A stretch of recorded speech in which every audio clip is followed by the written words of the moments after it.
కానీ పెట్టుకునేది నుదుటి పైన. విలువ ముఖ్యము కాదు, ఎక్కడ పెట్టుకుంటామనేదే ముఖ్యము. ఉప్పులాగా కటువుగా మాట్లాడేవాడు నిజమైన మిత్రుడు. చక్కెరలాగా మాట్లాడి మోసగించేవాడు నీచుడు. ఉప్పులో పురుగులు పడ్డ దాఖలాలే లేవు, తీపిలో పురుగులు పడని రోజే లేదు. ఏడుస్తూ ఈ లోకానికి అడుగెడతావు, ఏడుపుస్తూ లోకాన్ని వదిలి వెళ్ళిపోతావు. రమ్మన్న సమర్గంలోకి ఎవ్వరూ రారు, వద్దన్న చెడు మార్గాన్ని ఎంచుకుంటారు. పాలు అమ్మేవాడు ఇల్లు తిరగాలి, సారాయమేవాడి దగ్గరికే అందరూ వెళ్తారు. పాలల్లో నీళ్లు కలిపినావా అని అడుగుతారు, ఖరీదైన సారాయిలో నీళ్లు కలుపుకొని తాకరు.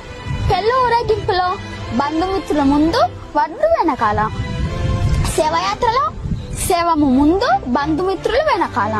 శవాన్ని ముట్టినందుకు స్నానం చేస్తారు, మూగజీవులను చంపి పూజిస్తారు, కొవ్వొత్తుని వెలిగించి చనిపోయిన వారిని గుర్తు